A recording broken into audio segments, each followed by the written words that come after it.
దేవుని వాక్యమును ధ్యానం చేసుకుందాం. హెబ్రీలకు రాసిన పత్రిక 6వ అధ్యాయము 4వ వచన భాగము నుండి 8వ వచన భాగం వరకు చదువుకుందాం. ఒకసారి వెలిగింపబడి పరలోక సంబంధమైన వరమును రుచి చూచి పరిశుద్ధాత్మలో పాలివారై దేవుని దివ్య వాక్యమును రాబో యుగ సంబంధమైన శక్తుల ప్రభావమును అనుభవించిన తరువాత తప్పిపోయిన వారు తమ విషయములో దేవుని కుమారుని మరలా సిలువ వేయచ్చు బాహాటముగా ఆయనను అవమానపరచుచున్నారు గనక మారు మనస్సు పొందునట్లు అట్టివారిని మరలా నూతన పరచుట అసాధ్యము. ఎట్లనగా భూమి తన మీద తరచుగా కురియు వర్షమును త్రాగి ఎవరి కొరకు వ్యవసాయము చేయబడునో వారికి అనుకూలమైన పైరులను ఫలించుచు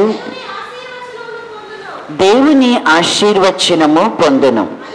అయితే ముండ్ల తుప్పలను గచ్చ తీగలను దాని మీద పెరిగిన ఎడల అది పనికిరానిదని విసర్జింపబడి శాపము పొందతగినదగును, తుదకది కాల్చివేయబడును. ప్రార్థన చేసుకుందాం. పరిశుద్ధ తండ్రి, దయగలిగిన దేవ, మహోన్నతుడా, సర్వశక్తిమంతుడా, సర్వాధికారి, సర్వకృపానిధి యగు ప్రభువా, నీ పరిశుద్ధ పాదపీఠం ఎదుట సాగిలపడి ఉన్నాం. యెరూషలేము ప్రార్థనా మందిరమునకు నీవు అనుగ్రహింప చేసినటువంటి కృప ప్రభువా, ప్రభు శరీరముగా రొట్టెను విరుచుటకును ప్రభువు రక్తముగా ద్రాక్షారసమును పానము చేయుట కొరకు నా ప్రభువా, నీ సంగమునకు 4 దినములు సిద్ధపాటు దినములుగా నా దేవా మీరు అనుగ్రహింప చేసి 3వ దినముగా ఈ దినమందు సంగముగా కూడి నిన్ను ఆరాధించి సేవించడానికి నీ వలన కలుగు పరిశుద్ధత కొరకై కనిపెట్టుకొనుచు నా తండ్రి, నీ వాక్యము కొరకే ఆశతో నీ సన్నిధిలో మేము సాగిలపడి ఉండగా నీ వాక్యము చేత మాతో మీరు మాట్లాడండి.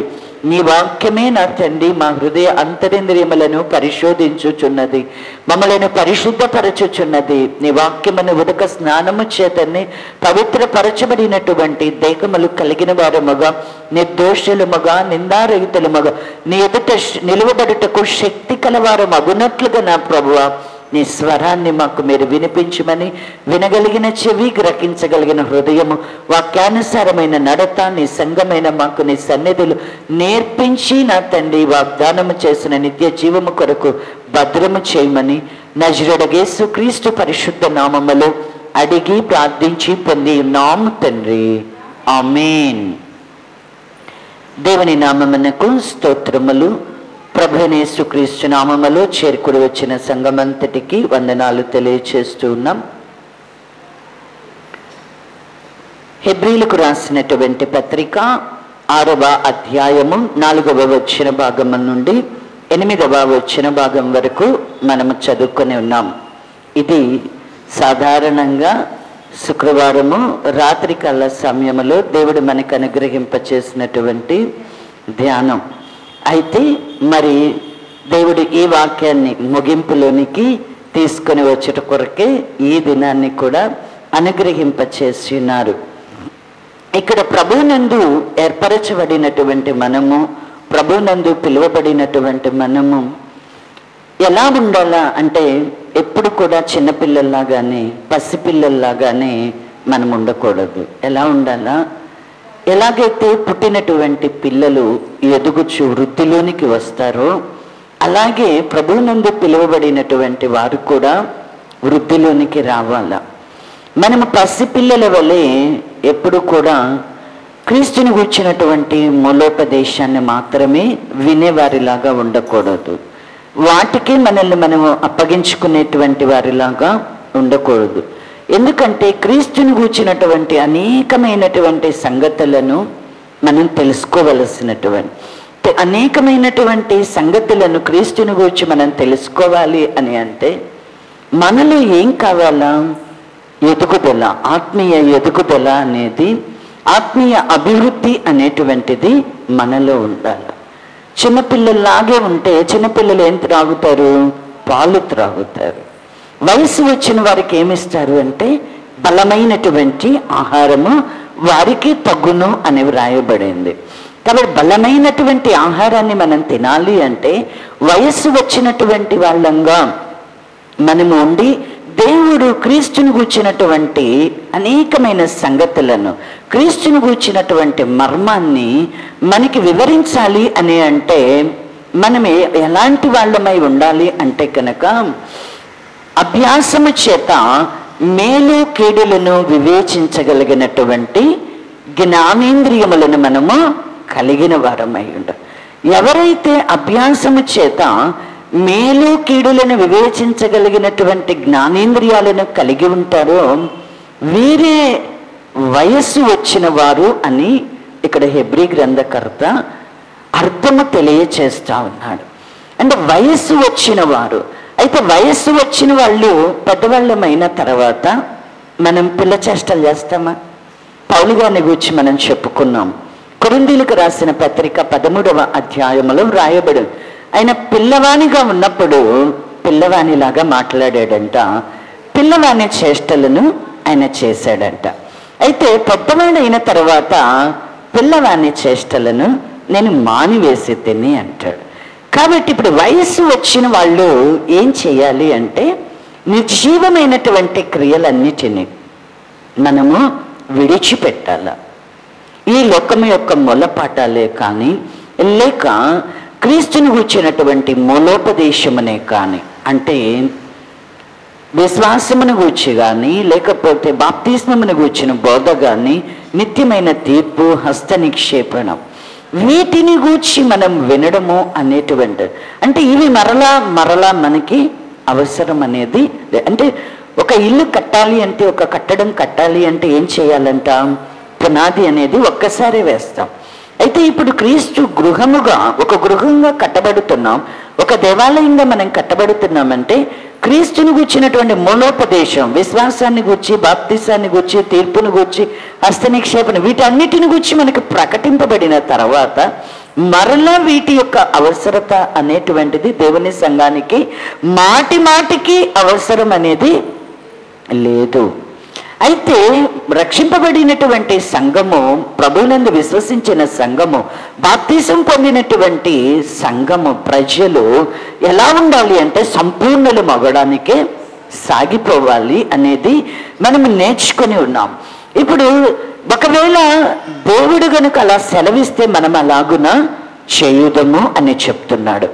అయితే ఒకవేళ ఈ మారు మనస్సును గూర్చిన బోధ కానివ్వండి, విశ్వాసమును గూర్చి కానివ్వండి, బాప్తిస్మమును గూర్చిన బోధ కానివ్వండి, హస్త నిక్షేపణం, ఈ క్రీస్తుని గూర్చిన మూలోపదేశమును ఒకవేళ దేవుడు సెలవిచ్చి అలాగున చేసినా కూడా ఏంటంటే దానివల్ల ప్రయోజనము అనేటువంటిది లేదంట, అది నిష్ప్రయోజనమే.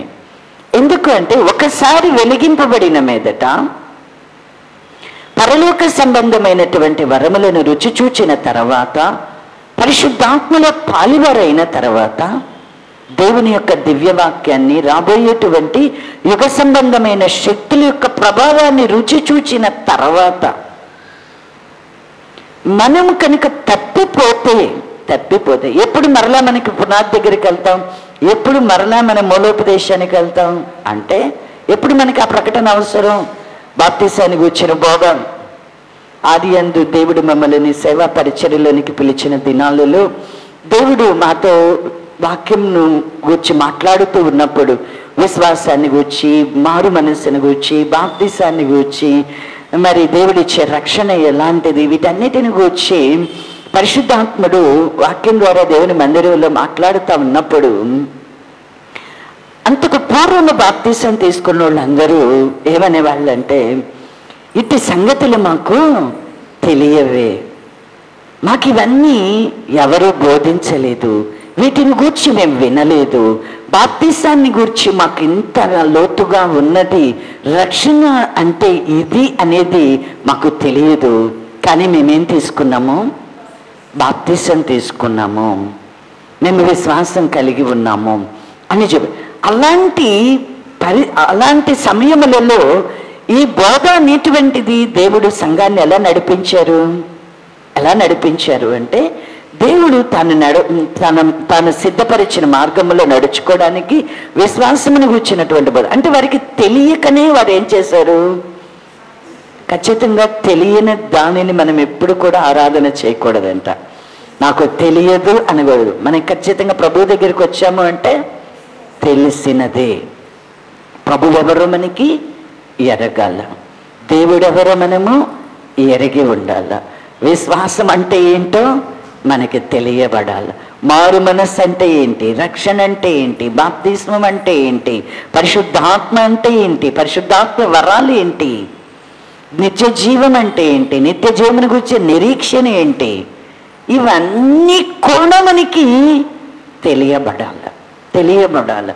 మనకి అపోస్తుల కార్యముల్లో చూసామనుకోండి, ఏం కనబడతా ఉంటుంది అంటే కనుక అకుల్ల ప్రిస్కిల్లాల దగ్గరికి వారు చెప్తున్నారు, మీరు పరిశుద్ధాత్మని గురించి విన్నారా అని అంటే అసలు పరిశుద్ధాత్ముడు ఉన్నాడనేటువంటి సంగతి మాకు తెలియదు అన్నప్పుడు అక్కడ కూడా ఏం జరిగింది అంటే కనుక మరలా దేవుని యొక్క మార్గాలను గురించి వారు పూర్తిగా వారికి విసిదపరిచినప్పుడు వారు మరలా ఏం చేశారు అంటే బాప్తిసం తీసుకొని పరిశుద్ధాత్మని వారు పొందుకొనినట్లుగా కనబడతా ఉంది. అంటే ఇవన్నీ కూడా ప్రభు మార్గం అనేది, ప్రభువునందు ఉంచాల్సిన విశ్వాసము, ప్రభు మనకి ఇచ్చేటువంటి రక్షణ అనేటువంటిది, రక్షింపబడితే ప్రభు యొక్క అనుగ్రహించే ఆత్మ, ప్రభు ఆత్మ నడిపించే మార్గము, ప్రభు అనుగ్రహించేటువంటి ఆత్మ వలన కలిగే కృపావరాలు, ప్రభు ఆత్మ మనలో చేసేటువంటి కార్యాలు, ఇవన్నీ కూడా మనము ఎరిగినట్టు. మనకి తెలియని దానిని మనం ఆరాధించేవారం కాదు, మనకు తెలిసిన దానిని. అందుకని ఖచ్చితంగా మనకి ఇవన్నీ కూడా తెలియబడి ఉండాలి. అయితే అలా తెలియబడినటువంటి సందర్భములలో మారు మనస్సు విషయమై లేకపోతే బాప్తిసాన్ని గూర్చి, రక్షణ మార్గాన్ని గూర్చి పూర్తిగా విసిదపరచడం జరిగింది. కానీ ఇది అలాంటి పరిస్థితి కాదు. ఇది ఎలాంటి పరిస్థితి? ఒకసారి వెలిగింపబడిన మీదట వారు పరలోక సంబంధమైన వరాలను రుచి చూచారు, పరిశుద్ధాత్మలో పాలివారై ఉన్నారు. దేవుని యొక్క దివ్యవాక్యాన్ని వారు రుచి చూచారు, కేవలం విన్నా. అంటే ఏంటి? వారికి దేవుని గూర్చిన అనుభవ జ్ఞానము కూడా వారు ఎరిగి ఉన్నారు. ఎరిగి ఉండి కూడా అలాగే దేవుని యొక్క రాబోయేటువంటి యుగ సంబంధమైన శక్తుల యొక్క ప్రభావం, అంటే దేవుని యొక్క రాజ్యం వచ్చినప్పుడు దేవుని యొక్క శక్తి యొక్క ఆ ప్రభావం అనేది ఎలా ఉంటుంది, ఆయన రాజ్యం ఎలా ఉండబోతుంది, దేవుని యొక్క శక్తి ఎలా కనబరచబడి, ఇవన్నీ కూడా దేవుని యొక్క మహిమను, ఇవన్నీ కూడా తెలియబడి ఉన్నాయి. తెలియబడి తప్పిపోయితే మరలా నూతన పరచబడము అనేటువంటిది, మారు మనస్సు పొందడము అనేటువంటిది అసాధ్యమంట. అసాధ్యం అని మరలా మనం గనక తప్పిపోయాము అంటే మరలా ఆయనను మనమంట సిలువ వేసినటువంటి వారము, బాహాటముగా ఆయనను అవమానపరి. అంటే మనల్ని బట్టి దేవునికి అవమానమే ఉంది, కానీ మారు మనస్సు పొందడం లేకపోతే నూతన పరచబడడం అసాధ్యం. దానిని దేనితో ఇక్కడ పౌలు గారు పోలుస్తున్నారు అని అంటే కనుక 7వ వచన భాగంలో మనం చూసినట్లయితే, ఎట్లనగా భూమి తన మీద తరచుగా కురియు వర్షమును త్రాగి ఎవరి కొరకు వ్యవసాయము చేయబడునో వారికి అనుకూలమైన పైరులను ఫలించుచు దేవుని ఆశీర్వచనమును పొందును. ఇక్కడ ఏం చెప్తున్నాడు? దేనితో పోలుస్తున్నాడు అంటే దేవుని యొక్క శక్తియు ఆయన యొక్క ప్రభావాన్ని అంతటిని కూడా రుచి చూచిన తర్వాత, ఆయన వాక్యాన్ని, పరిశుద్ధాత్మని ఇవన్నీ కూడా రుచి చూచిన తర్వాత మనం గనక తప్పిపోయేతిమా, మనం నూతనపరచబడడం అసాధ్యమని చెప్తూనే ఎట్లనగా అని చెప్తున్నాడు. ఎలా, దేనితో పోలుస్తున్నాడు అంటే, భూమి తన మీద తరచుగా కురియు వర్షమును త్రాగి ఎవరి కొరకు వ్యవసాయము చేయబడును అంటే దేంతో పోలుస్తున్నాడు? ఈయన భూమి అంటే, భూమి తన మీద తరచుగా కురియు వర్షమును. ఈ భూమి ఎవరు? మనమే. మన హృదయమే ఏమై ఉన్నది అంటే భూమి. మనల్ని ఎక్కడి నుంచి కలుగజేశాడు దేవుడు? మంటి నుండి తీసి మనలను కలుగచేశాడు. ఇప్పుడు మనల్ని కూడా దేవుడు ఎలా కోరుకుంటున్నాడంటే, భూమి మీద గనక వర్షం పడితే, తరచుగా వర్షం పడితే భూమి ఏం చేస్తుందంట? ఆ వర్షాన్ని త్రాగి ఇది ఎవరి కొరకైతే వ్యవసాయం చేయబడు వారికి అనుకూలమైనటువంటి పైరులను ఫలించేదిగా ఉంటుంది. దేవుని యొక్క ఆశీర్వచనాన్ని పొందేటువంటిదిగా. అంటే ఇప్పుడు దేవుని వద్దకు వచ్చినటువంటి మనము ఎలా ఉండాలి అనేది దేవుని యొక్క ఆశ. అంటే ఎలాగైతే భూమి మీద తరచుగా కురిచేటువంటి వర్షాన్ని త్రాగి భూమి అంట వ్యవసాయకునికి ఎలాగైతే అనుకూలమైనటువంటి పైరుని ఫలిస్తుందో అది దేవుని యొక్క ఆశీర్వచనాన్ని అలాంటి వాళ్ళంగా మనం ఉండాలి అని కోరుకుంటున్నాడు. అయితే భూమి మీద కేవలము అనుకూలమైన వ్యవసాయకుడికి అనుకూలమైనటువంటి పైరు మాత్రమే ఫలిస్తుందా? లేదు. భూమి మీద ఇంకా ఏం మొలుస్తాయంట? ముళ్ళ తుప్పలు, గచ్చ తీగలు గనక దాని మీద పెరిగితే అదేమవుతుందంట? పనికి రానిదని విసర్జింపబడి శాపము పొందతగినదగు. అంటే భూమి ఏమవుతుంది? ఒకటి వ్యవసాయకునికి అనుకూలమైనటువంటి పైరుని ఫలించేదిగా ఉంది. అలాగే భూమి మీద ఇంకా ఏం మలుస్తున్నాయంట? గచ్చ పొదలు, ముళ్ళ తుప్పలు, గచ్చ తీగలు కూడా దాని మీద పెరుగుతున్నాయి. ఇది ఎక్కడ ప్రారంభమైంది? ఏదేను వనములోనే ప్రారంభమైంది. చూడండి, ఆది కాండము 3వ అధ్యాయము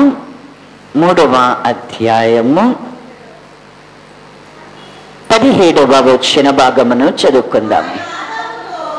ఆయన ఆదాముతో, నీవు నీ భార్య మాట విని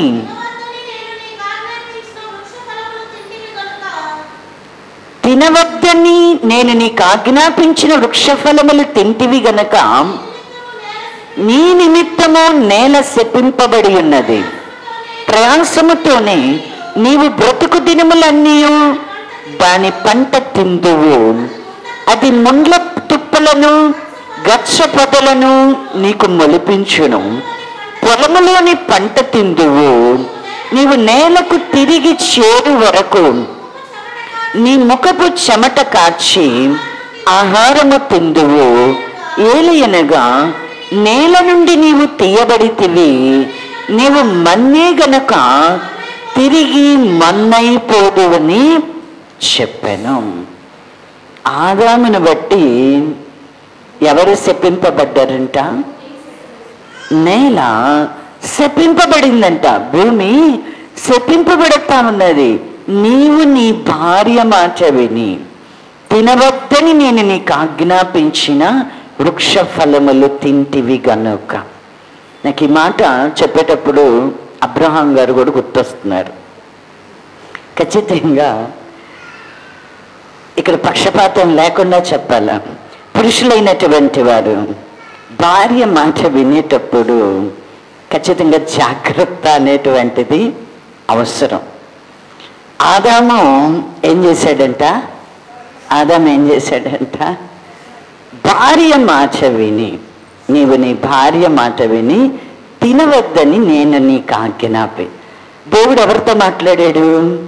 ఆదాముతో మాట్లాడాడు. ఇప్పుడు ఆదాము ఎవరి మాట వినాలా?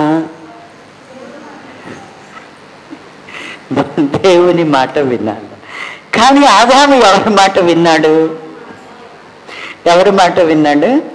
భార్య మాట విన్నాడు. అబ్రహాము గారితో ఎవరు మాట్లాడారు? ఎవరు మాట్లాడారు? దేవుడు మాట్లాడాడు. అబ్రహాము గారు కూడా ఎవరి మాట విన్నాడు? ఎవరి మాట విన్నాడు? శారా మాట విన్నాడు. కాబట్టి ఖచ్చితంగా దేవుడు ఇక్కడ పక్షపాతం లేకుండా చెప్పాలి. ఖచ్చితంగా పురుషులైన వాళ్ళు ఏం చేయాలా? భార్య యొక్క మాట చెప్పేటప్పుడు దేవుడు నీతో ఏదైనా సెలవిస్తే దానికి విరుద్ధమైనటువంటిది ఏది నువ్వు చేయకుండా, అంటే అన్ని వినొద్దని చెప్పట్లా నేను. నీతో దేవుడు సెలవిచ్చిన మాటకి విరుద్ధమైన మాట ఏదైనా భార్య నీ వద్దకు తీసుకొని వస్తే, దేవుని వాగ్దానం నీకు అనుగ్రహింపబడి ఉన్నప్పుడు, దేవుని యొక్క ఆశీర్వాదం నీ వద్దకు దేవుడు అనుగ్రహింప చేయగా దానిలో నుండి తప్పించేటువంటిది ఏదైనా నీ భార్య వద్ద నుంచి వస్తే మాత్రం ఖచ్చితంగా జాగ్రత్త. ఆదాము అపరాధములో పడిపోయాడు. మూల పితరుడైనటువంటి అబ్రహాము గారు కూడా అపరాధములో పడిపోయాడు. అయితే అలాగైతే పురుషులు అయితే మరి స్త్రీలకు వాగ్దానాలు లేవా? స్త్రీలకి ఆశీర్వాదం లేదా అంటే, అయితే నీకు అనుగ్రహించబడినటువంటి వాగ్దానం ఏదైతే ఉన్నదో, నీకు ఇచ్చిన ఆశీర్వాదం ఏదే, దేవుడు ఒక మాట పురుషునికే కానీ స్త్రీకే కానీ అనుగ్రహింపబడినప్పుడు ఖచ్చితంగా నీతో దేవుడు మాట్లాడినప్పుడు నీకేం తెలియబడుతుంది? ఖచ్చితంగా ఇది దేవుని మాట, ఇది దేవుని స్వరం. ఇది మనకి తెలియబడినప్పుడు దానికి విరోధంగా భార్య చెప్పినా భర్త చెప్పినా వినవద్దు, సహోదరుడు చెప్పినా వినవద్దు. ఎవరి మాట వినాలా? దేవుడు నీతో ఏది చెప్పెనో దానిని నెరవేర్చడానికి ఆయన సమర్థుడని నీవు రూఢిగా విశ్వసించాలి. అది పురుషుడు కావచ్చు, స్త్రీ కావచ్చు. దేవుడు మొదట పురుషుని కలుగచేశాడు కనుక ఆదాముతో మాట్లాడాడు. ఇప్పుడు ఆ భేదం ఏమీ లేదు, ఆదాముతో మాట్లాడాడు. అలాగే అబ్రహాముని దేవుడు ఎన్నిక చేసుకున్నప్పుడు ఆయన విశ్వాసులకు తండ్రిగా పిలువబడడానికి దేవుడు ఏర్పాటు చేసుకున్నాడు కనుక ఎవరితో మాట్లాడుతున్నాడు అంటే అబ్రహాము గారితో మాట్లాడుతున్నాడు.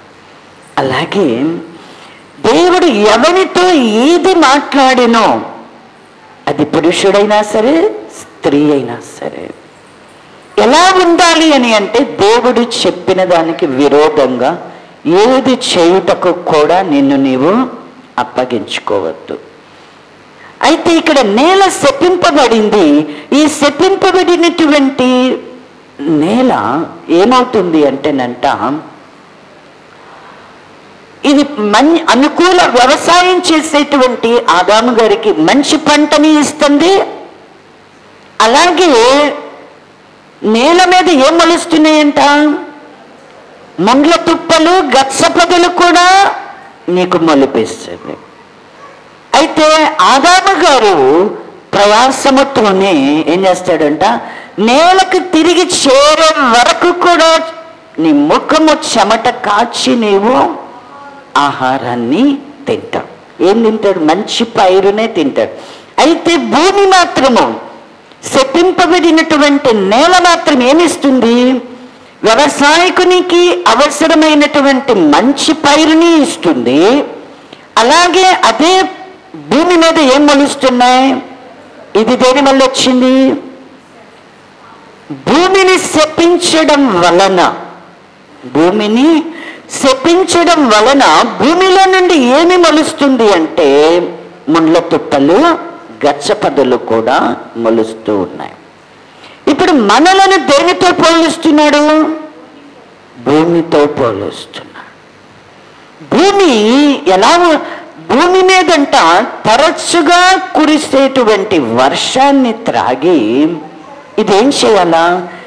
ఎవరి కొరకైతే వ్యవసాయము చేయబడునో వారికి అనుకూలమైనటువంటి పైరును.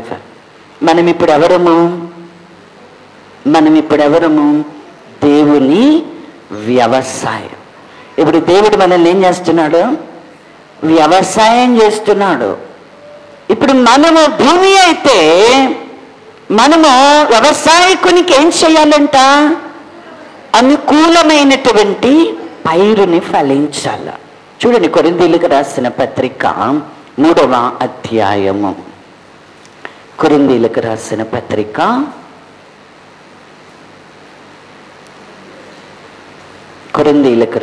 పత్రిక 3వ అధ్యాయము 9వ వచనం.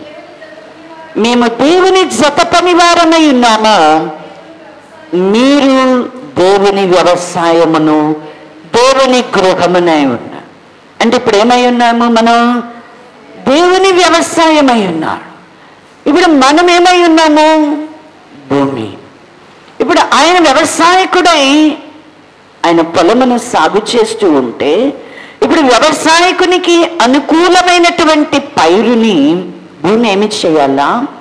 ఫలించాలా. అనుకూలమైనటువంటి పైరుని గనక మనము ఫలిస్తే ఆ భూమి ఏం పొందుకుంటుందంట? దేవుని ఆశీర్వచనాన్ని పొందుకుంటుందంట.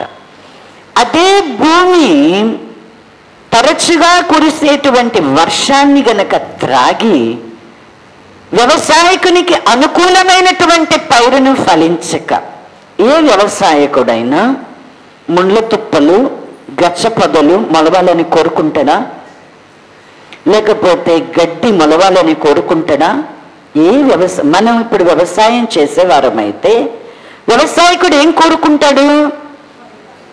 తన పొలము ఫలభరితమైనటువంటి భూమిగా ఉండాలనుకుంటాడు. పొలములో ఏ విధమైనటువంటి గచ్చ పొదలు ముండ్ల తుప్పలు అనేటువంటివి లేకుండా పొలాన్ని ఏం చేస్తాడు?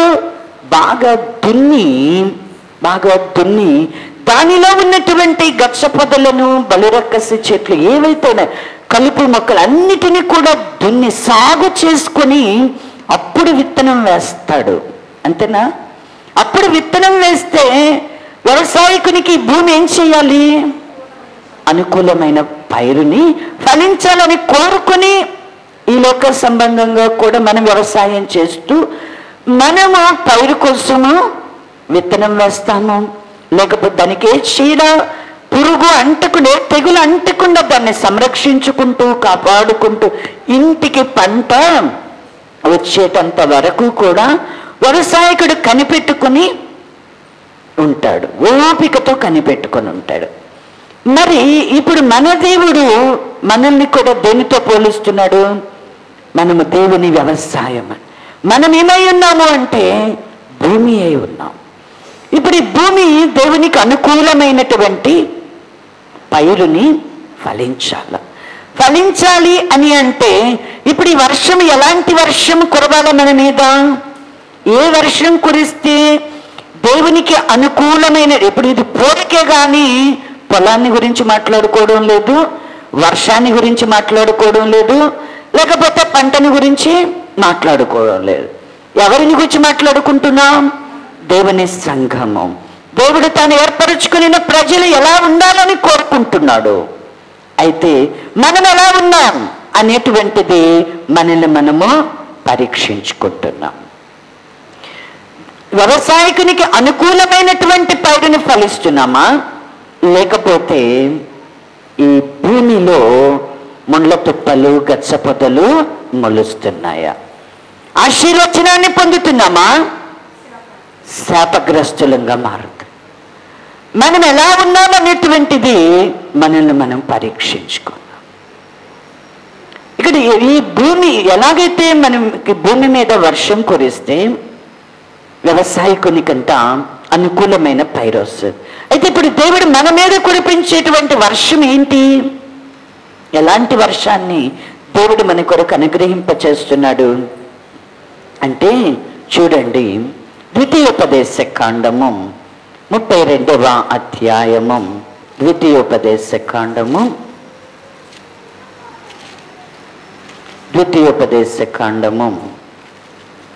32వ అధ్యాయము మొదటి 2 వచన భాగాలను చదువుకుందాం.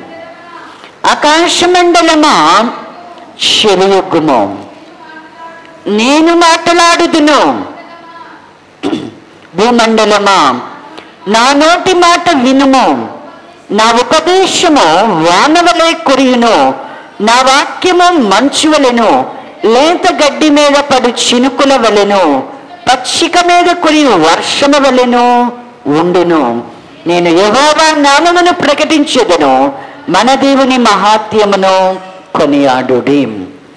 ఇక్కడ మోషే గారు ఇజ్రాయేలు సర్వ సమాజం యొక్క వినికిడిలో ఈ కీర్తన మాటలు అనేది ఆయన అశాంతముగా ఆయన పలుకుతూ ఉన్నాడంట. ఏది కూడా ఆయన విడిచిపెట్టకుండా దేవుడు తన నోటనిచ్చినటువంటి ప్రతి మాటను కూడా ఆయన పలుకుతూ చెప్తున్నాడు. ఏమంటున్నాడు అంటే, ఎవరెవరిని పిలుస్తున్నాడు? ఆకాశ మండలాన్ని పిలుస్తున్నాడు, భూమండలాన్ని పిలుస్తున్నాడు. ఆయన నోటి మాటని వినమంటున్నాడు. వినమంటూ ఆయన ఉపదేశం ఎలా వస్తుందంట? ఆయన ప్రజల వద్దకి తన ఉపదేశం అనేది వానవలే కురుస్తుందంట, వాక్యం మంచులాగా వస్తుందంట. అది కూడా ఎలాంటి పోలిక, లేత గడ్డి మీద పడేటువంటి చినుకులాగా, పచ్చిక మీద కురిసేటువంటి వర్షం. అంటే దేవుడు మనకి ఏం అనుగ్రహిస్తూ ఉన్నాడు? భూమి మీద ఎలాగునైతే తరచుగా వర్షాన్ని కురిపించి వ్యవసాయకునికి అనుకూలమైన పైరుని ఫలించేటట్లుగా ఆయన ఏం చేస్తాడు అంటేనంట, ఆకాశ మండలం ఏం చేస్తుంది అంటే వర్షాన్ని కురిపిస్తుంది. మేఘాలకు ఆయన ఆజ్ఞాపిస్తే ఏం చేస్తుంది? వర్షం అనేది కురుస్తుంది. అలాగా ఆయన ఏం చేస్తున్నాడు అంటే, తన ప్రజలైనటువంటి వారు దేవునికి అనుకూలమైనటువంటి పైరును ఫలించడం. ఎందుకు దేవుడు మనలని ఒక పొలముగాను, లేకపోతే ఒక భూమిగాను, నేలవలెను, మంచి నేలగాను, లేకపోతే ఒక చెట్టుగాను, ఒక మొక్కగాను, ఒక తీగగాను ఎందుకు దేవుడు మాట్లాడుతున్నాడు మనల్ని గూర్చి అంటే, మనం ఎక్కడి నుంచి తీయబడ్డాము? భూమిలో నుంచి, నేల మంటి నుండి మనలను దేవుడు కలగచేశాడు. మొక్కలు కూడా ఎక్కడి నుంచి మొలిచాయి? గడ్డి ఇదంతా కూడా ఎక్కడి నుంచి మొలిచింది అంటే, ఆకుకూరలే కానివ్వండి, కాయగూరలే కానివ్వండి, పండ్లే కానివ్వండి, పండ్ల చెట్లే, వృక్షములే కాని, అవి అన్నీ కూడా ఎక్కడి నుంచి మొలిచి ఉన్నాయి? నేల నుండి. అది ఆయన నోటి మాటను బట్టి అవి అన్నీ కూడా నేల నుండి మొలిచి. ఇప్పుడు మనలను ఏం చేసి ఉన్నాడు అంటే, మంటి నుండి మనలను, నేల మన్నును తీసుకొని తన స్వరూపములో సృజించాడు. కాబట్టి ఎలాగైతే భూమి ఆయనకు అనుకూలమైనటువంటి పైరుని ఫలించాలో, అలాగే ఇప్పుడు ఆయన నాటినటువంటి మొక్కలముగా ఆయన కోరుకునినటువంటి భూమిగా మనం ఏం చేయాలా?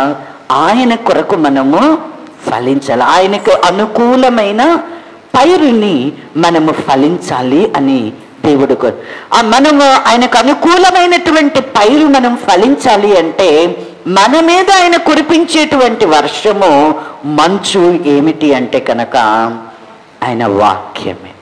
వాక్యం మన దగ్గరికి ఎలా వస్తుంది? మనుషులాగా, లేత గడ్డి మీద పడే చినుకుల్లాగా, పచ్చిక మీద కురిసేటువంటి వర్షంలాగా వాక్యము మనకి కురిపిస్తా ఉన్నాడు. దినము మనం ఏం వింటున్నాం? మనం ఏం చదువుతున్నాం? మనకి అసలు అది భూమి మీదనైతే తరచుగా కురిచేటువంటి వర్షం అని ఉంది, తొలకరి వర్షం అనేది. వాటన్నిటిని గురించి ధ్యానం చేసి ఉన్నాం. చాలా విస్తారంగా దేవుడు మనతో మాట్లాడారు. దాని మరి పైరు ఫలించాలా భూమి అంటే దానికి ఏ వర్షం కావాలంట? తొలకరి వర్షం కావాలా? ఏ కాలమునకు నియమించబడినట్లుగా ఆ కాలానికి దేవుడు ఏం చేస్తున్నాడంట? భూమి మీద వర్షాన్ని కురిపిస్తూ ఉన్నాడు. పొలము అనేది ఫలిస్తూ ఉన్నది, భూమి అనేది ఫలిస్తూ ఉన్నది. అయితే ఇప్పుడు మనం ఫలించడానికి మనకి తరచుగా అంటే అసలు ఇప్పుడైతే ఎలా ఉంది, వర్షంలో తడుస్తూ ఉన్నాం.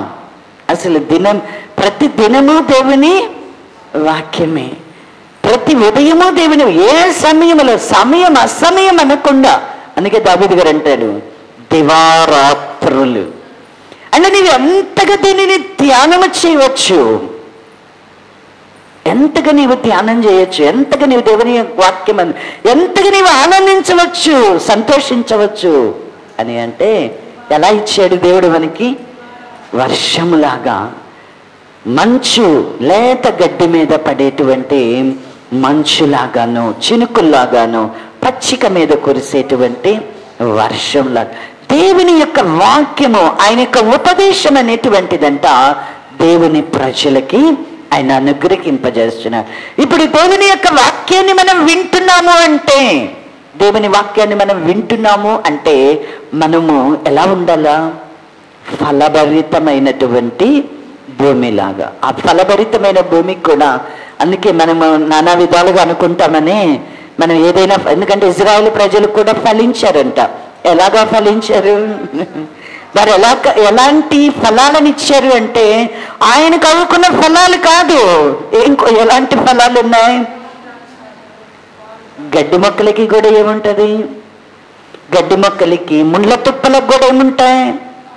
ఫలాలు అనేటువంటి, అవి కూడా కాయలు కాస్తాయి, అవి కూడా పండుతాయి, అవి కూడా రాలుతాయి కదా. ఇప్పుడు ఒక ముళ్ళ తుప్పలాగా మనం ఉండి అది ఫలిస్తే ఏం ప్రయోజనంలే. ఎలాంటి పంట మనం ఫలించాలా, ఎలాంటి పైరుని మనం ఫలించాలా అని అంటే ఆయనకు అనుకూలమైనటువంటి పైరుని మనము ఫలించేటువంటి వారిలాగా ఉండాలి. దేవుడు ఒకసారి ఇక్కడ, అందుకనే చూడండి మీరు ద్వితీయోపదేశ కాండము 30వ అధ్యాయము 18వ వచ్చిన భాగమును చదువుకుందాం. మీరు నిశ్చయముగా నశించిపోవుదురనియు, స్వాధీనపరుచుకున్నటకు యోర్దానును దాటపోవచ్చిన దేశములో మీరు అనేక దినములు ఉండరనియు నేడు నేను మీకు తెలియజెప్పుచున్నాను. నేడు జీవమును మరణమును, ఆశీర్వాదమును శాపమును నేను నీ ఎదుట ఉంచి భూమి ఆకాశములను మీ మీద సాక్షులుగా పిలుచుచున్నాను. నీ పితరులైన అబ్రహాము, ఇస్సాకు, యాకోబులకు ఆయన ప్రమాణము చేసిన దేశములో మీరు నివసించున్నట్లు యెహోవాయే నీ ప్రాణమునకును నీ దీర్ఘాయుష్కును మూలమై ఉన్నాడు. కాబట్టి నీవును నీ సంతానమును బ్రతుకుచు నీ ప్రాణమునకు మూలమైన నీ దేవుడైన యెహోవాను ప్రేమించి ఆయన వాక్యమును విని ఆయనను హత్తుకొనినట్లు జీవమును కోరుకొనుడి. దేవుడు వాక్యాన్ని ఇస్తున్నాడు. ఇచ్చి ఎలా ఇస్తున్నాడు అని అంటే అది జీవముగాను మరణముగాను, ఆశీర్వాదముగాను శాపముగాను, భూమి ఆకాశములను సాక్షులనుగా పిలిచి వారికి ఇచ్చాడంట. భూమి మీద నున్న ఎవరినన్నా సాక్షులుగా పిలిచాడా? ఎవరిని పిలిచాడు? భూమి ఆయన పాదపీఠం అంట, ఆకాశమేమో ఆయన సింహాసనం అంట. ఇప్పుడు ఈ రెంటిని కూడా సాక్షులుగా పిలిచాడు. ఎందుకు అని అంటే నరుడు ఎక్కడ నుంచి కలుగ చేశాడు? నేల మంటి నుండి కలుగ చేశాడు. దేవుని యొక్క స్వరము ఎక్కడి నుంచి వినబడుతూ ఉన్నది? ఆకాశ మండలము నుండి వినబడుతూ ఉన్నాడు. నేల మంటి నుండి నిర్మించబడినటువంటి నరుడు అంటే ఇప్పుడు మన అందరం కూడా ఎక్కడున్నాము? మన్నే. నీవు మన్నే గనక అన్నాడు ఆదాముతో. ఏమన్నాడు? నీవు మన్నే గనక. ఇప్పుడు ఎవరిని సాక్షులుగా పిలుస్తున్నాడు? భూమండలాన్నంట సాక్షులుగా పిలుస్తున్నాడు. ఆకాశ మండలమును కూడా సాక్షులుగా పిలుస్తున్నాడు. ఎక్కడి నుంచి వినబడుతుంది స్వరం? ఆయనకి సాక్షులుగా ఉన్న ఈ రెండిటిని కూడా ఆయన పిలుస్తూ మాట్లాడుతాను. ఆశీర్వాదాన్ని, శాపాన్ని, జీవాన్ని, మరణాన్ని మీ ఎదుట ఉంచుచున్నాను. దేవుడు వారికి అనుగ్రహింపచేసిన ధర్మశాస్త్రం అంతయు ఆ శాంతము వారికి బోధింపబడింది. దేవుని యొక్క ఆజ్ఞలు, కట్టడలు, విధులు, వారు నడుచుకోవలసిన మార్గం అంతా ఇజ్రాయేలు ప్రజలకు అనుగ్రహింపబడి ఉన్నది. వారు నడిచే మార్గం ఏదో కూడా ఆయన ముందుగానే ఎరిగి ఉన్నారు. వారు దాటబోచినటువంటి దేశములో, యోర్దానును దాటబోచిన దేశంలో మీరు అనేక దినాలు మీరు ఉండబోరు. అంటే మీరు ఎలాగున దేవుని యొక్క వాక్యమును, దేవుడు వారిని ప్రేమించి వారికి అనుగ్రహింపచేసినటువంటి ధర్మశాస్త్రమును విడిచి, దేవుడు వారితో చేసినటువంటి నిబంధనను వారు అతిక్రమించి, జీవము కలిగిన దేవునిని వారు విడిచిపెట్టి తమ ఇష్టానుసారమైన త్రోవల్లో వారు వెళ్ళిపోతారని దేవుడు వారిని చూచాడు. చూచి ఇప్పుడు నీకేది కావాలి నువ్వు కోరుకో. అయితే దేవుడు మాత్రము ఏం చెప్తున్నాడు అని అంటే జీవాన్ని కోరుకోమని చెప్తున్నాడు. అయితే జీవాన్ని నేను కోరుకోవాలి అని అంటే మనం ఏం చేయాలో కూడా ఆయన చెప్తున్నాడు. ఏమంటున్నాడు? నీ ప్రాణమునకును నీ దీర్ఘాయుష్కు మూలమైనటువంటి దేవుడు, నీవు నీ సంతానము బ్రతుకుచు నీ ప్రాణానికి మూలమై నీ దేవుడైన యెహోవాని ప్రేమించు. నీ ప్రాణానికి మూలం ఎవరు? నీ దేవుడైన. నీకు జీవం ఇచ్చింది ఎవరు అంటే, నీకు ప్రాణం పోసింది, తల్లి గర్భములో నుండగా ప్రాణమును నీకు అనుగ్రహించింది ఎవరు అని అంటే, రక్తపు ముద్దకే ఏం కలిగింది? అవయవాలను కలుగచేశాడు. రక్తమే ఏమై ఉన్నది? ప్రాణం. ఈ రక్తము, ఈ మన ప్రాణానికి మూలం ఏమిటి అంటేనంట మన దేవుడైన యెహోవాయే. ఇప్పుడు ఈయన ఏం కోరుకుంటున్నాడు? నీ దేవుడైన యెహోవాని నువ్వు ప్రేమించాలా? ఆయన ఇచ్చినటువంటి వాక్యాన్ని విని ఆయనను హత్తుకొనున్నట్లు జీవాన్ని కోరుకునే వాళ్ళు ఎలా ఉంటారు అంటే, ఆయనే నా ప్రాణానికి మూలం అని తెలుసుకొని ఆయన్ని ప్రేమించి ఆయన వాక్యాన్ని విని ఆయనను హత్తుకునేవారుగా ఉంటారు ఖచ్చితంగా. అయితే ఇప్పుడు ఆయన ఇచ్చి మౌనంగా ఉండలా, ఇచ్చి చెప్తున్నాడు, దేవుని యొక్క వాక్యాన్ని విని ఆయన హత్తుకునేటట్లు మీరు జీవాన్ని అంటే ఆయన ఇచ్చేటువంటి మాట ఎటువంటిది అంటే జీవము కలిగినది. దానిని ఎవరైతే గైకుంటారో ఏముంటదంట? వారికి జీవం ఉంటుంది, వారికి ఆశీర్వాదం అనుగ్రహించబడుతుంది, వారు మేలు చేత తృప్తిపరచబడతారు. ఎవరైతే దేవుడిచ్చినటువంటి వాక్యాన్ని వారు విడిచిపెడితే వారు ఏం పొందుకుంటారు అంటే, అదే వాక్యము వారికి మరణమును కలుగచేసేదిగా ఉంటుంది. మరణాన్ని కలుగచేసేది, నీవు శాపగ్రస్తుడు అయ్యేటట్లుగా చేస్తుంది. దేవుని వలన కలిగే మేలు కాదు నువ్వు పొందుకునేది, కీడునే నీవు అనుభవిస్తావు. కాబట్టి ఇచ్చిన దేవుడు అంటే దేవుడు వర్షము వలె, మంచు వలె మన మీద ఏం కురిపిస్తున్నాడంట? ఆయన వాక్యాన్ని మన మీద కురిపిస్తాం. వాక్యాన్ని వింటున్నాం. వినినటువంటి మనం ఆయనను ప్రేమించి ఆ వాక్యాన్ని విని ఆయనను హత్తుకొనాలా. హత్తుకున్నప్పుడే ఆ వాక్యములో ఉన్న జీవం అనేది మనకు ఆశీర్వాదం అనేది మనం పొందుకోగలం. వాక్యం విని విడిచిపెట్టామా మనం ఎటువంటి వాళ్ళమవుతాం? ఆశీర్వాదం కాదు. ఇప్పుడు ఆదామునకు దేవుడు ఏమిచ్చాడు? ఒక ఆజ్ఞను అనుగ్రహించాడు. ఆజ్ఞను అనుగ్రహించి నేను తినవద్దని చెప్పినటువంటి పండు కనుక నీవు తినమున నీవు నిశ్చయముగా చచ్చేదు. ఆ పండు తిననంత వరకు కూడా ఆదాము గారు ఎలా ఉన్నారు? జీవముతో ఉన్నాడు. ఇప్పుడు దేవుడు తినవద్దు అని చెప్పినటువంటి పండు తిన్నాడో బ్రతికి ఉన్నాడు, కానీ దేవుని దృష్టికి మరణించాడు, చచ్చినటువంటి వాని వల్లే ఉన్నాడు. ఇప్పుడు మనము దేవుని యొక్క ఆజ్ఞలేంటో మనకి అనుగ్రహించబడ్డాయి, దేవుని వాక్యము మనకి అనుగ్రహించబడింది. ఇప్పుడు మనము దేవుని వాక్యాన్ని గైకొనేటువంటి వరముగా ఉన్నామా? దేవుని వాక్యాన్ని విసర్జించే వరముగా ఉన్నామా? దేవుని యొక్క వాక్యాన్ని విని ఆయనను ప్రేమించి ఆయన హత్తుకుంటే మనలో ఏముంటుంది? మనలో జీవం ఉంటుంది, మనము ఆశీర్వాదాన్ని పొందుతాం. వ్యవసాయకునికి అనుకూలమైనటువంటి పైరుని మనము ఫలించే వాళ్ళంగా ఉంటాం. విన్నాము, సంతోషించాము, కానీ మనకి ఐక విచారాలు వచ్చాయి, లేకపోతే శ్రమలు వచ్చాయి, శోధనలు వచ్చాయి. దేవుని యొక్క వాక్యములో నుంచి మనం తప్పిపోయాం. ఇప్పుడు మనం దేవునికి అనుకూలమైన పైరును మనం ఫలించగలమా? లేదు. మనం ఎక్కడున్నట్టు? మన యేసుక్రీస్తు ప్రభువారు ఒక ఉపమానాన్ని చెప్పాడు.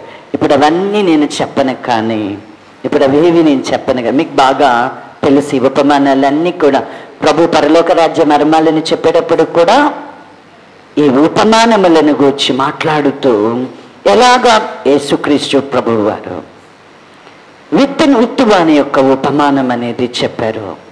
అంటే దానిని గూర్చి మనం ఎరిగి ఉన్నాం. ఏంటంట? రాతి నేలన పడిన విత్తనము, మొదట త్రోవ ప్రక్కన పడిన విత్తనాలు, లేకపోతే ముళ్ళ తుప్పలలో పడినటువంటి విత్తనాలు, రాతి నేలన పడిన విత్తనాలు, మంచి నేలన పడినటువంటి విత్తనాలు. మంచి నేలను గనక విత్తనం పడితే అది ఏం చేస్తుందంట? అంటే ఏంటి మంచి నేలను విత్తనం పడడము అంటే? యోగ్యమైనటువంటి మంచి మనస్సుతోనంట దేవుని యొక్క వాక్యాన్ని విని వారు గైకొనేటువంటి వారుగా ఉంటారు. గైకొనేటువంటి వారు ఎలా ఉంటారు అంటే నూరంతలుగా ఫలిస్తారు. అందులో ఇక చచ్చువి కానీ, పుచ్చువు కానీ, ఇక తుమ్ము కానీ, ధూళి కానీ, తుక్కు కానీ ఏది కూడా ఉండదు. నిక్కమైనటువంటి విత్తనాలు, అది కూడా దేవునికి అనుకూలం. అది కూడా ఎలా ఫలిస్తుందంట? నూరంతలుగా ఫలిస్తుంది. ఇస్సాకంట పొలములో పంట వేశాడంట. పొలములో పంట వేస్తే దేవుడు ఆశీర్వదిస్తే ఎంతగా ఫలించిందంట? ఆ పొలము నూరంతలుగా ఫలించింది. నూరంతలుగా ఫలించింది. ఇస్సాకు ఏం చేశాడు? ఆయన వేసిన పొలములో గడ్డి లేదా? ఆయన వేసిన పొలములో ముళ్ళ తుప్పలు లేవా? లేకపోతే గచ్చపొదలు లేవా? అంటే పొలములో నూరంతల ఫలాన్ని పొందాడు అంటే అని రాయబడిందంటే ఇస్సాకు ఏం చేశాడు? దేవుని యొక్క ఆజ్ఞలను, విధులను ఆయన గైకొనిన. దేవుడు ఆయనకు తోడుగా ఉన్నాడు కనుక, దేవుడు ఆయన ఆశీర్వదించాడు కనుక ఆయన పొలము ఏమైందంట? విత్తనం వేస్తే నూరంతల ఫలము వచ్చి. దేవుడు ఏం చెప్పాడు ఆదాముతో చెప్పేటప్పుడు? నేల శపింపబడి నీ నిమిత్తమే నేల నెలలో నుంచి ఏం మొలుస్తాయి అన్నాడు? ముళ్ళ తుప్పలు, గచ్చ పొదలు మొలుస్తాయి అన్నాడు. కానీ మరి ఇస్సాకు పొలంలో పంట వేస్తే, విత్తనం వేస్తే నూరంతల ఫలం ఎలా వచ్చింది? ఎలా వచ్చింది అంటే దేవుని ఆజ్ఞను గైకొనుటలో, దేవుడు ఇస్సాకునకు తోడై ఉండుటలో ఇస్సాకుకి ఏమొచ్చిందంట? శపింపబడిన నేలలో నుంచి కూడా ఇస్సాకు ఎంత పంట తీసుకున్నాడంట? నూరంతల పంట తీసుకున్నాడు. ఇప్పుడు మనం ఆశీర్వదింపబడిన వారమైతే శపిత భూమి మీద. లేకపోతే దుష్టులైనటువంటి మనుషుల మధ్య మనము నివాసము చేయుచుండినప్పటికీ, ఈ లోకాన్ని అపవాది ఏలుబడి చేస్తూ ఉన్నప్పటికీ, ఈ లోకమంతా కూడా అపవాదికి దాసులై ఉన్నా కూడా ఏర్పరచబడినటువంటి వారు మాత్రము ఎలాంటి పంటనిస్తారు దేవునికి? ఆయన మనకి వ్యవసాయకుడై ఉంటే, ఆయన చేత మనం వ్యవసాయం చేయబడుతున్న వారమైతే, ఆయన కనుక మన మీద వాక్యమును వర్షము వల్ల మంచు వల్ల మన మీద కురిపింపచేస్తే మనలో ఎలాంటి పంట వచ్చేది? ఆయనకి అనుకూలమైనటువంటి పైరుని మనం ఫలిస్తాం. అదే ఎవరిలోనైతే దేవునికి అనుకూలమైన పైరు వస్తుందో వారే ఆశీర్వచనాన్ని పొందుతారు. వారే ఆశీర్వచనాన్ని పొందుతారు, అనుకూలమైన పైరు. ఇంకా దేవుడు, మనం ఇంకా అనేకమైన సంగతులు ఉన్నాయి కానీ క్లుప్తముగా చెప్పుకుందాం. చూడండి, యెషయా గ్రంథము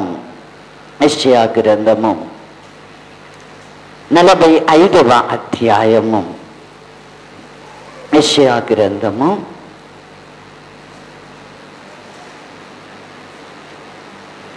45వ అధ్యాయము 8వ వచన భాగమును చదువుతాం. ఆకాశమండలము నీతిని కురిపించినట్లు అంతరిక్షమా మహావర్షము వర్షించుము. భూమి నెరలు విడిచి రక్షణ ఫలించినట్లు భూమి నీతిని మొలిపించునుగాక. యెహోవానగు నేను దాన్ని కలుగ చేసి ఉన్నాను. ఇక్కడ దేవుడు మాట్లాడుతూ చెప్తున్నాడు, ఆకాశమండలం ఏం కురిపిస్తుందంట? నీతిని కురిపిస్తుందంట. అంతరిక్షంతో మాట్లాడుతున్నాడు. మహావర్షం, వర్షం కూడా కాదు. ఏ వర్షం పడాలంట? ప్రచండ వర్షం కాదు. ప్రచండ వర్షం అయితే అది దేవుని ఉగ్రత. అదేంటి? దేవుని ఉగ్రత.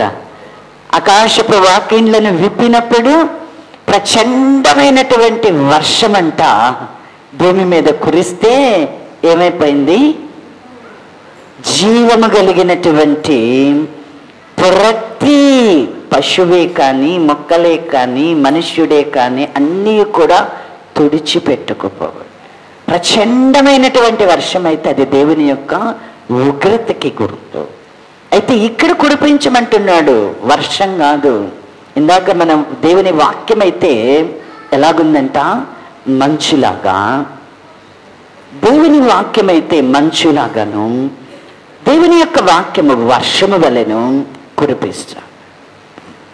ఇక్కడ అంతరిక్షము మహావర్షాన్ని కురిపించమంటున్నాడు. మహావర్షాన్ని కురిపించమంటున్నాడు.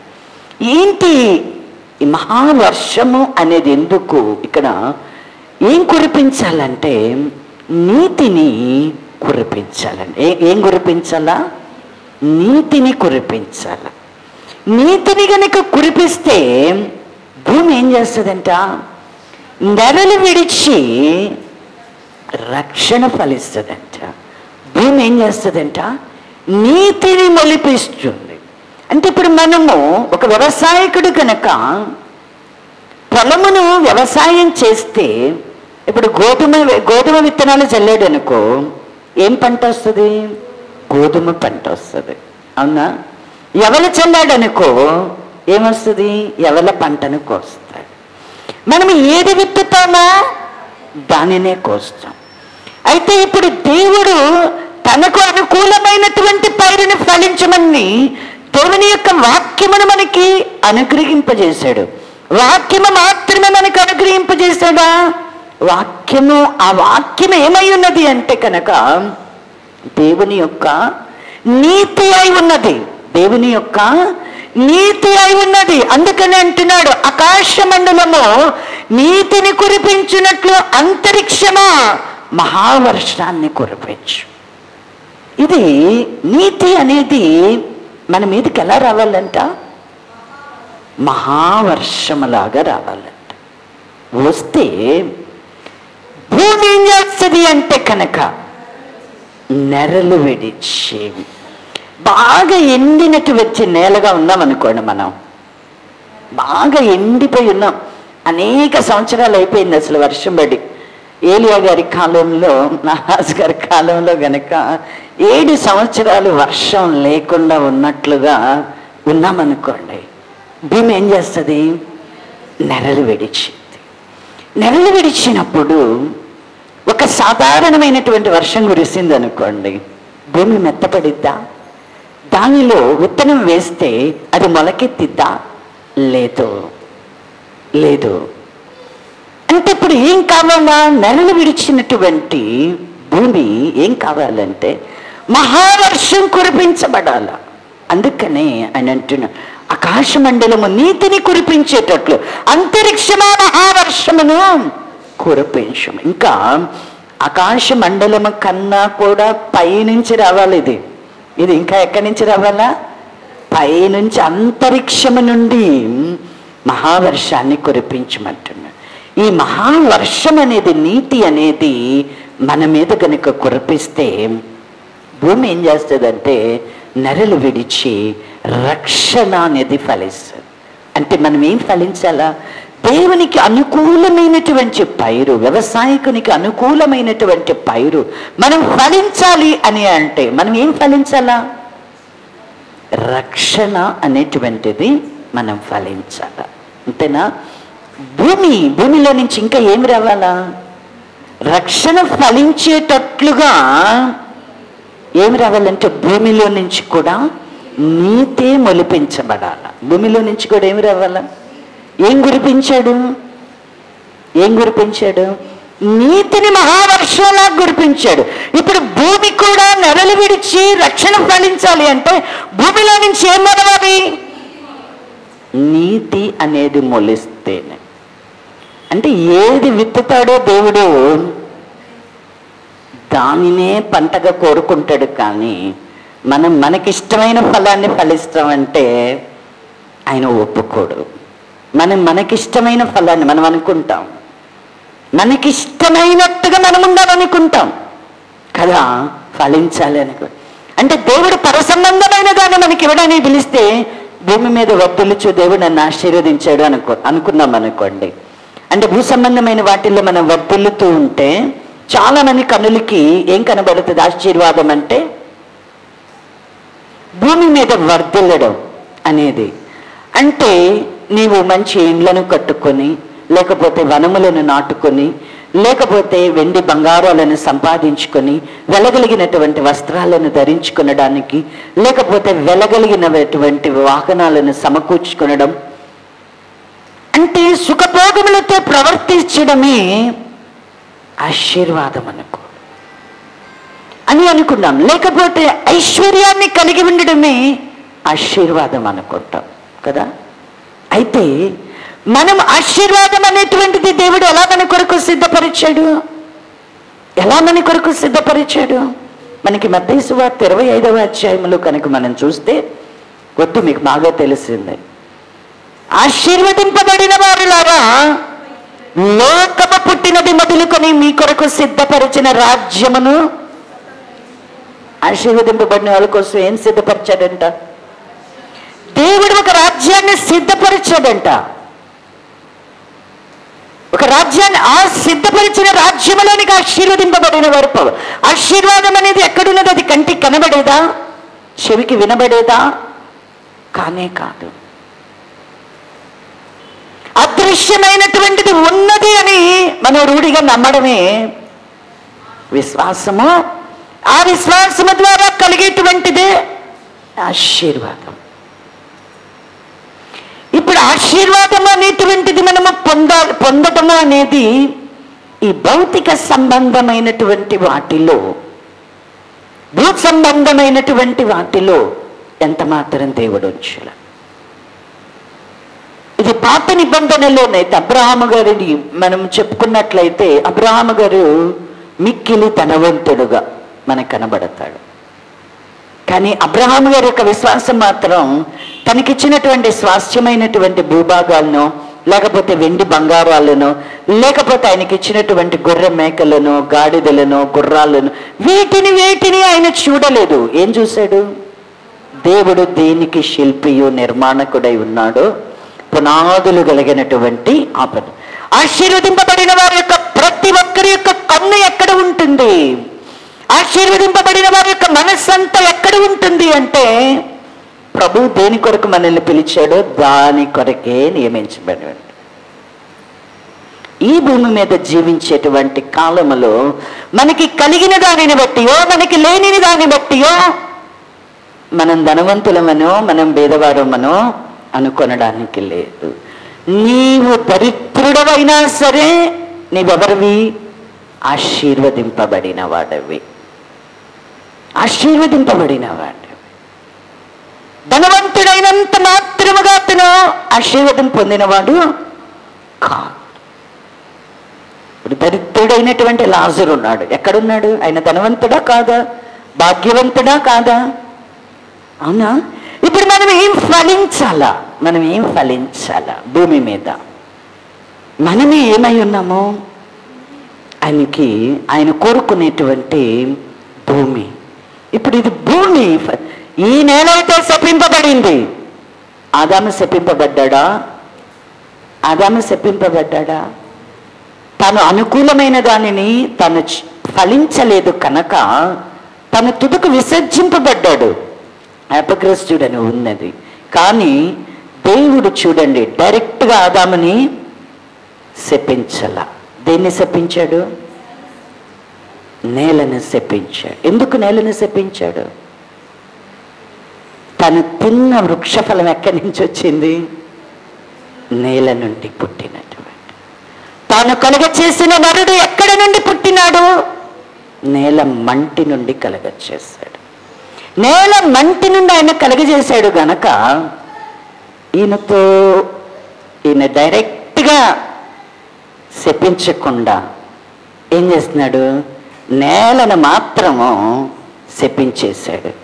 ఇప్పుడు ఆ నేలలో ఫలించేటువంటి ఫలం ఏదైతే ఉన్నదో, నువ్వెక్కడి నుంచి తీయబడ్డావు?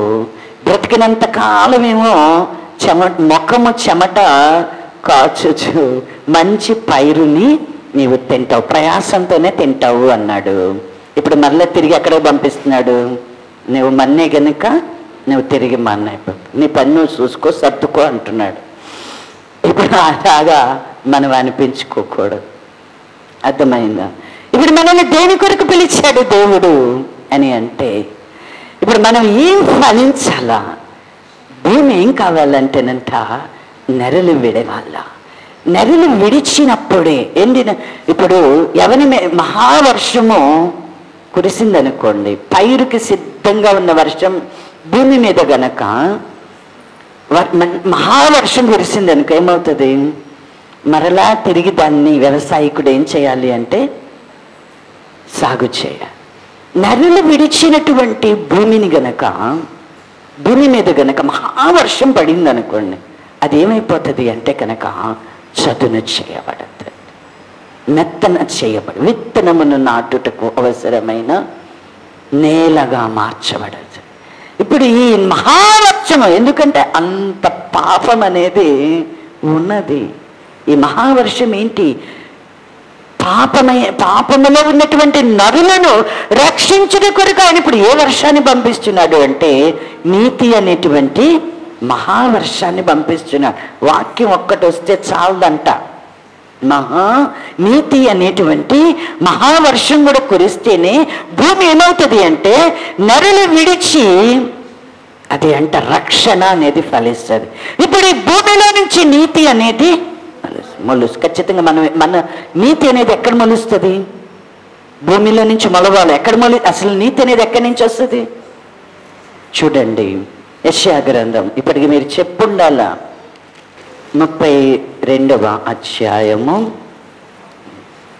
నేనంతా చెప్పను కానీ ఒకటే 16వ వచ్చిన భాగమును చదువు. అప్పుడు న్యాయము అరణ్యములో నివసించును, ఫలభరితమైన భూమిలో నీతి దిగును. ఎక్కడికి వస్తుందంట నీతి? ఫలభరితమైన మంచి నేలలోనికే నీతి అనేటువంటిది దిగి వస్తుంది. ఇప్పుడు నీతి దిగి వచ్చింది. ఇప్పుడు భూమి కూడా దేనిని ఫలించాలా? భూమిలో నుంచి కూడా ఏం పుట్టాలంట? నీతియే మొలవాల. ఇప్పుడు నీతి మొలిస్తే నీతి ఫలించేటువంటి ఫలం ఏంటి? రక్షణ అనేటువంటిది మనకి ఫలిస్తుంది. భూమి నెరలు విడిచి రక్షణను ఫలిస్తుంది. కాబట్టి మనం ఏం భూమిలో నుంచి నీతి మొలిపించు అంటే మనము నీతిని దేవుడు కురిపించినప్పుడు ఎలా నీతి అంటే ఎలా వస్తుంది మన యొద్దకి?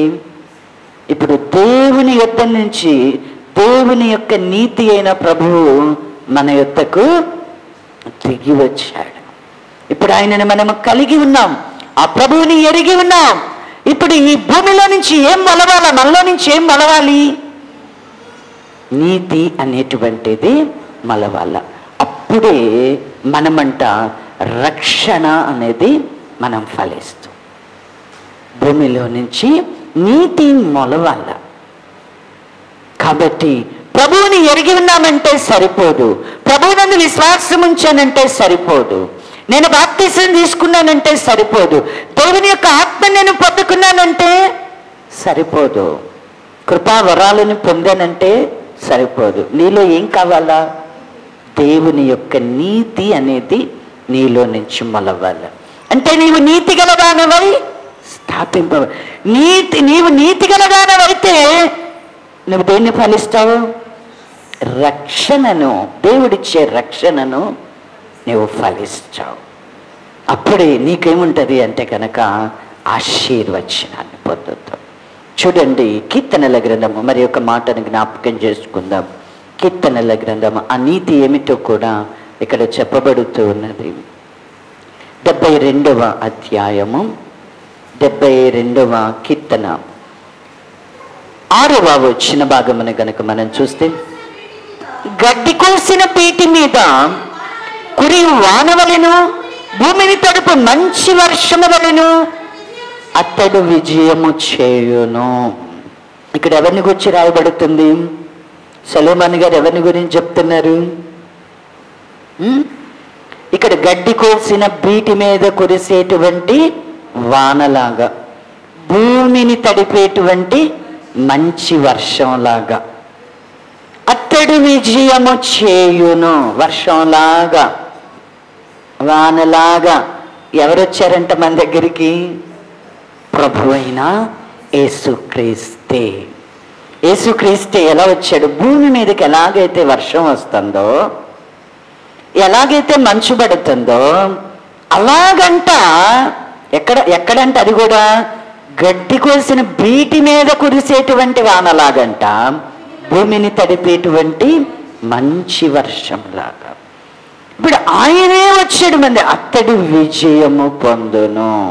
ఇప్పుడు మనం ఎలా విజయం పొందుతామో, మనం ఎలా ఫలిస్తామో, ఎలా మనం ఆశీర్వచనాన్ని పొందుతామో అని అంటే ప్రభు అయిన యేసుక్రీస్తే. ఆయనే. చూడండి, మొదటగా మనం ఏం చూసాం?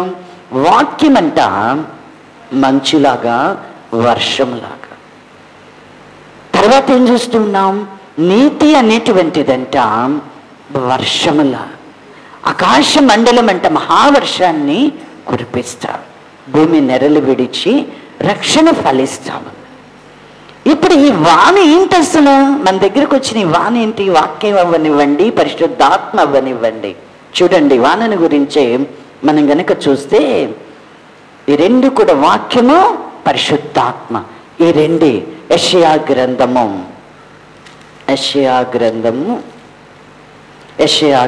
44వ అధ్యాయము 3వ వచ్చిన భాగమును చదువుకుందాం.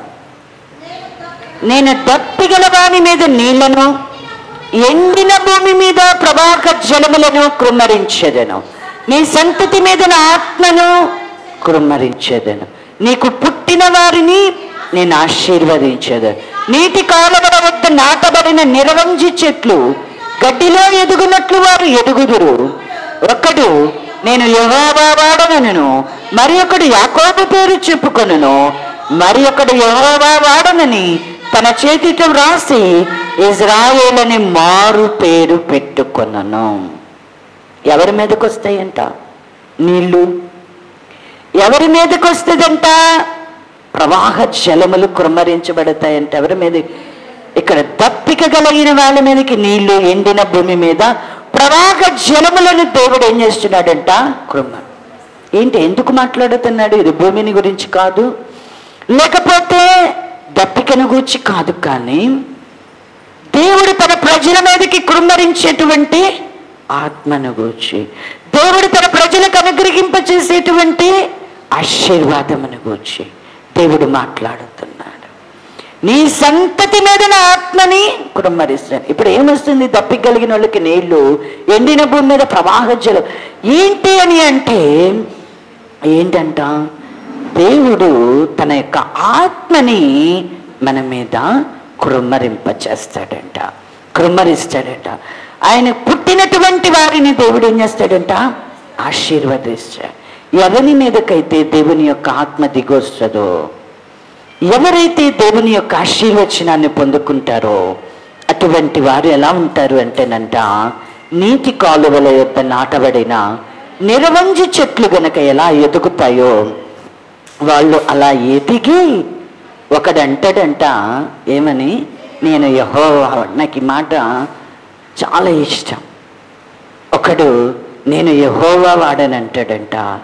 మరి ఒకడు ఏ పేరు చెప్పుకుంటాడంట? యాకోబు పేరు చెప్పుకుంటాడంట. మరి ఒకడు ఏమంటాడంట? యెహోవా వాడనని తన చేతితో రాసి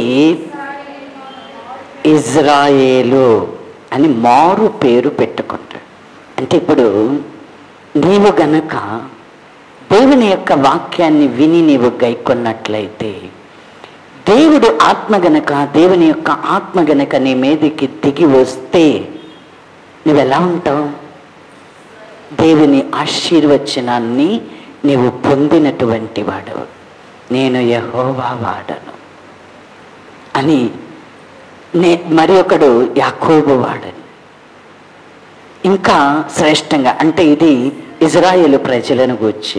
అంటే యాకోబు పేరు చెప్పుకున్నారంటే ఎవరు చెప్పుకుంటారు?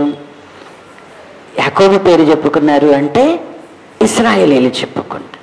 అంతేకాదు, మనల్ని కూడా విడిచిపెట్టకుండా అంటున్నాడు. మరి ఒకడు అంటాడంట, యెహోవా వాడనని తన చేతితో రాసి ఇజ్రాయేలు అని మారు.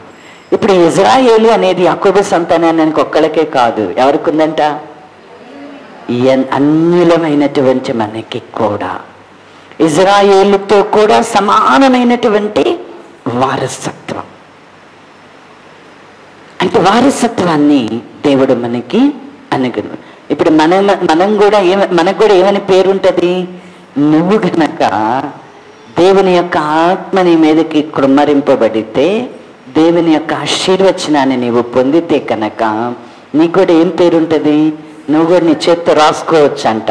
ఏమని రాసుకోవచ్చు? ఇజ్రాయేలు. ఉందా నీకు ఈ పేరు? ఇంకా యాకోబేనా? యాకోబు అయితే ఏంటి? యాకోబు ఏం చేశాడు? మననే కదా విన్నారు. యాకోబు తండ్రి ఇంట ఉన్న దగ్గర నుంచి మామ ఇంట దగ్గర కూడా ఏం చేస్తున్నాడు? అంతా మోసం. ఒక్క పెనుయేలు దగ్గర తప్ప ఎక్కడ ఇంకా ఆయన అక్కడే ఇక మొత్తాన్ని కూడా. అంటే ఏమొచ్చేసింది అంటే చూడండి, ఎంత భక్తి కలిగి ఉన్నా, ఎంత విశ్వాసం కలిగి ఉన్నా, ఎవరికి భయపడ్డాడు అంటే అన్నయ్య అయినటువంటి ఏశావు తనని చంపుతాడని భయపడిపోయాడు. అసలు ఇంత ప్రభువుని పెను నాకు అది ఆ సందర్భం చదివినప్పుడు, అంటే మనుషులం ఎంత ప్రార్థన చేసినా, ఎంత భక్తి కలిగి ఉన్నా ఇలానే ఉంటామేమో అనిపిస్తుంది. ఏశావు యాకోబుని ఎదుర్కొనడానికి వస్తా ఉంటే ప్రభువు ప్రభువు అని మాట్లాడతాడు. నా ప్రభువు, నేను నీ దాసుని అంటాడు. భయపడిపోయి ఏం పంపిస్తున్నాడు? బహుమానాల్ని పంపిస్తున్నాడు. అంటే ఎంత దేవుని యొక్క వాగ్దానాలు ఉన్నా, ఎంత దేవుని ఆశీర్వాదం ఉన్నా, ఎంత పెనుగులాడే కన్నీటి ప్రార్థన ఉన్నా ఖచ్చితంగా ఏముంటుంది? ఒక మనుషుని యొక్క స్వభావం. ఏశావు అనే ప్రభు అంటే ఈయనేమవరంట? దాసుని అంటాడు.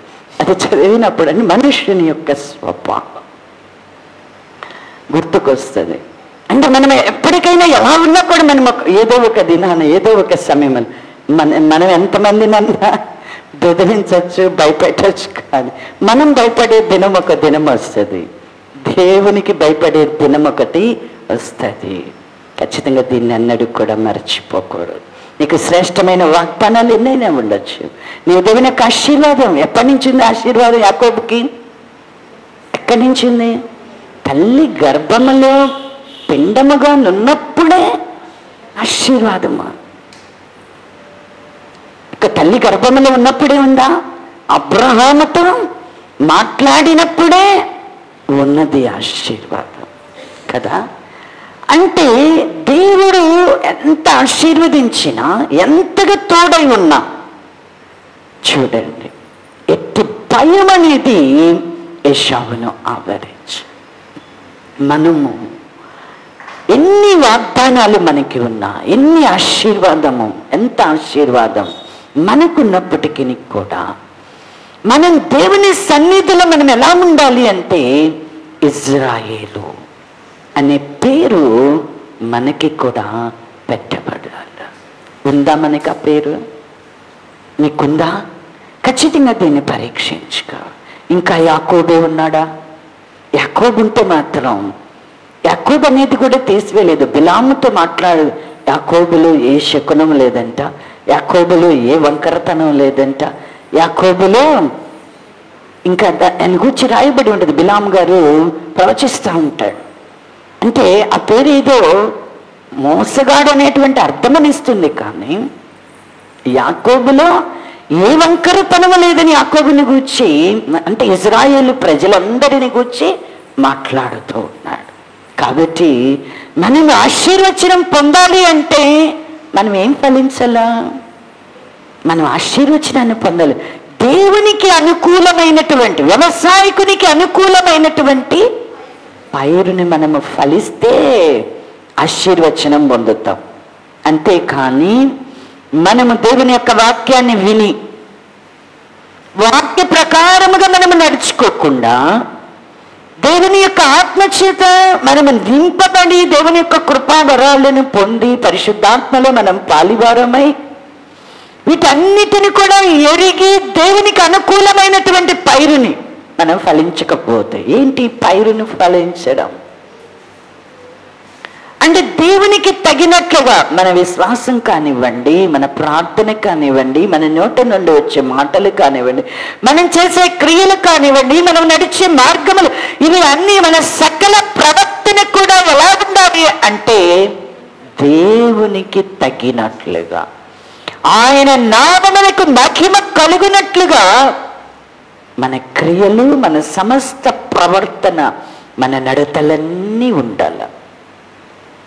ఉండినప్పుడే మనం ఏం పొందుకుంటాము అంటే ఆశీర్వచనాన్ని మనం పొందాం. అలా కాకుండా వాక్యం వింటున్నాం, దేవుని ఆత్మచేత నింపబడుతున్నాం. అన్నీ దేవుని గురించిన అనుభవ జ్ఞానం, ఏది శ్రేష్టమైనది, ఏది ఉత్తమమైనది, ఏది రమ్యమైనది, ఏది ఖ్యాతి కలిగినది, ఏది పవిత్రమైనది, ఏది యోగ్యం, అన్నిటిని గురించి మనం బాగా ధ్యానం చేసి మనం ఆ ఖ్యాతి గల వాటిని, రమ్యమైన వాటిని, మేలైన వాటిని, పవిత్ర వీటిని వేటిని మనము చేయక మనం మన ఇష్టానుసారంగా చేసామనుకోండి, మనలో ఏం మలుస్తాయి? మనలో ఏం మలుస్తాయి? వాక్యం నీ దగ్గరకు వస్తుంది, దేవుని ఆత్మ కూడా నీ మధ్యలోనికి వచ్చింది, కానీ నువ్వు ఫలించే పైరేంటి? నువ్వు ఫలించే పంట ఏంటి? నీవు వ్యవసాయకునికి అనుకూలమైన పైరుని ఫలిస్తున్నావా? నీలో ముండ్ల తుప్పలు, గచ్చపొదలు ఉన్నాయి. అంటే దేవునికి ఇష్టము కానివి, దేవునికి అసహ్యమైనవి ఖచ్చితంగా దేవుని వాక్యంలో రాయబడి ఉన్నాయి. దేవుడు వద్దు అని చెప్పినదని ఒక్క మాట చెప్పుకోవాలంటే, దేవుడు వద్దు వద్దు అని చెప్పిన దానిని చేయడం, దేవుడు చేయమని చెప్పిన దానిని చేయకపోవడం. మనది ఎప్పుడు రివర్సే కదా. మనం ఎప్పుడు ఎలా ఉంటాం? ఎక్కువ శాతం ఎలా ఉంటుంది? వాక్యం చదువుతుంటే, వాక్యాన్ని ధ్యానం చేస్తుంటే మన భక్తి ఎలా ఉందనేది తేలిపోతూ ఉంటుంది. త్రాసు పెడితే మనం ఎక్కడుంటాం? తేలిపోతాం. నిలిచి ఉండలేము. ప్రభు రాజ్యంలోనికి మనం వెళ్ళాలి. ఏ వాక్యం కూడా మనలో నెరవేర్పు కలిగినదిగా పరిపూర్ణంగా కనపడు. మనకు అనుకూల సమయంలో అనుకూలంగా, ప్రతికూల సమయంలో ప్రతికూలంగా, మనకిష్టము వచ్చినట్లు. సౌలు రాజు చేసినట్లు. అంటే మనం ఏం కోరుకుంటాము? ఎలా కోరుకుంటాం? ఇజ్రాయేలు ప్రజలు కోరుకున్నట్లు మాకు రాజు కావాలి. దేవుడేమో వారికి రాజుగా ఉంటానంటే వీళ్ళేం కోరుకుంటున్నారు? ఈ లోకలు ఎలాగైతే రాజుని మాకు కూడా ఒక రాజు. అంటే మనం మన ఇష్టాన్ని నెరవేర్చుకోవడానికి, మనుషుల యొక్క ఇష్టాన్ని ఇలా మనం చేస్తే మనలో ఉండే ఏంటి? ముండ్ల తుప్పలు, గచ్చపొదలంటే అదేదో అనుకోబాకండి. దేవునికి ఇష్టము లేని క్రియలు, కార్యాలు, దేవునికి అసహ్యమైనవి, దేవుడు వద్దు అని చెప్పినవి, దేవుడు చేయమని చెప్పినవి చేయకుండా ఉండడమే. మనం చాలా యుక్తిగా ఉంటాం. ఎలాంటి యుక్తి అంటే, దేవుడు వద్దు అన్నది చేయకుండా ఉండడానికి ప్రయత్నం చేస్తాం,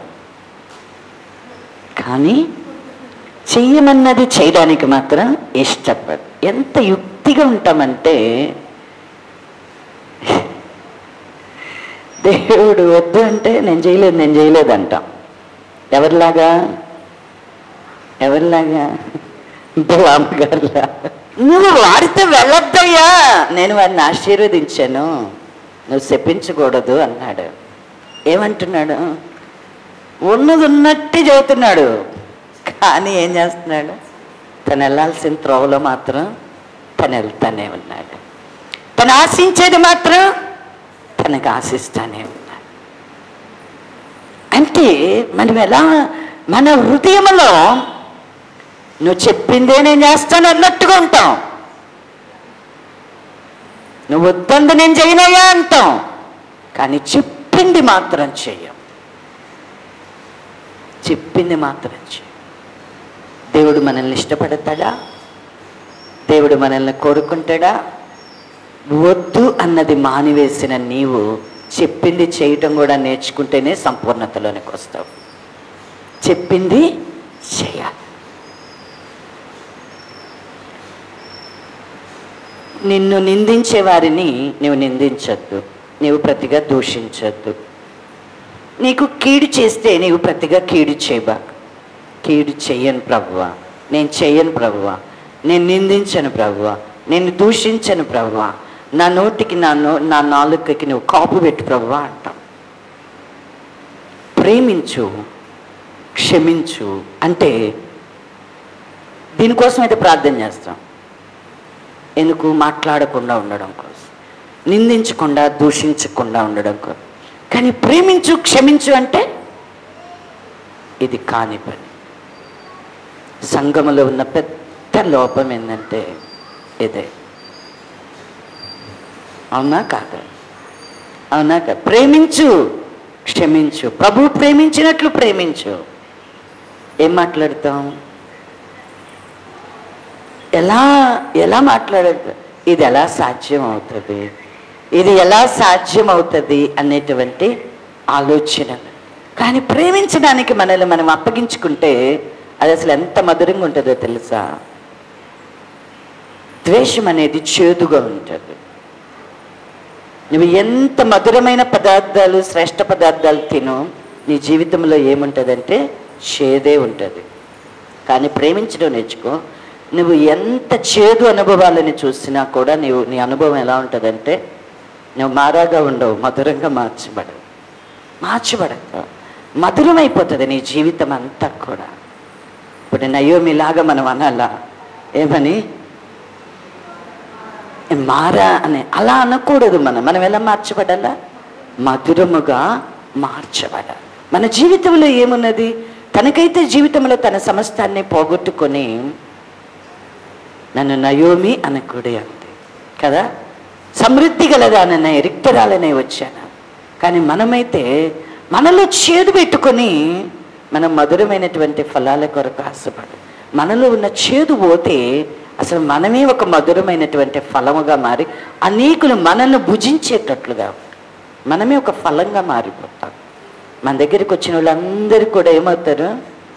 మనల్ని భుజించేటువంటి వారు. మన నోటి మాటలు వినడానికి, మన యొక్క ఆదరణ పొందడానికి, మనం అనేకమైనటువంటి కార్యములు వారి పక్షంగా చేయడానికి దేవుడు మనల్ని మన వలన అనేకులు ఆశీర్వదింపబడడానికి దేవుడు మన యొద్ద నుంచి కోరుకున్నాడు. కాబట్టి మనము భూమి మీద తరచుగా కురిసేటువంటి వర్షము ఎలాగునైతే వ్యవసాయకునికి అనుకూలమైనటువంటి పైరును ఫలిస్తుందో అది ఆశీర్వచనమగును అంటున్నా. కాబట్టి అలాగున ఆశీర్వాదకరమైనటువంటి ఫలభరితమైనటువంటి భూమిగా మనం ఉండాలా. ఆయనైతే తన వాక్యాన్ని వర్షములాగా మన మీదకి అనుగ్రహించాడు. తన నీతిని మహావర్షములాగా మన మీద కృమ్మరించాడు. గడ్డి బీటి మీద కురిసినటువంటి వానలాగా, మంచి నేలను తడిపినటువంటి వర్షములాగా ఆయన మన యొద్దకు వచ్చాడు. ఆయన మన జీవితాలలో ఉన్న చేదును, మనలో ఉన్న ముండ్ల తుప్పలను, గచ్చ పొదలను తీసివేయడం, ఫలభరితమైనటువంటి భూమిగా మనలను మార్చడానికి, ఆయనకు అనుకూలమైనటువంటి పైరును మనము ఫలించేటట్లుగా యేసుక్రీస్తు ప్రభువారు మన మధ్యలోనికి వాక్యముగాను పరిశుద్ధాత్మగాను మన మధ్యలోనికి దిగి వచ్చి మన కొరకు ఆయన ప్రాణాన్ని అర్పించాడు. ఆయన అర్పించినటువంటి ఆ ప్రాణమును బట్టి, ఆయన చిందించిన ఆ రక్తమును బట్టి మనము పరిశుద్ధపరచబడుతూ ఆయనకు అనుకూలమైనటువంటి భూమిగా, అనుకూలమైనటువంటి ఫలాన్ని ఫలించేటువంటి మరి భూమిగా మనం ఆయన సన్నిధిలో ఉండాలా. అట్టి కృపా దేవుడు సంఘానికి దయచేయునుగాక. ఆమేన్.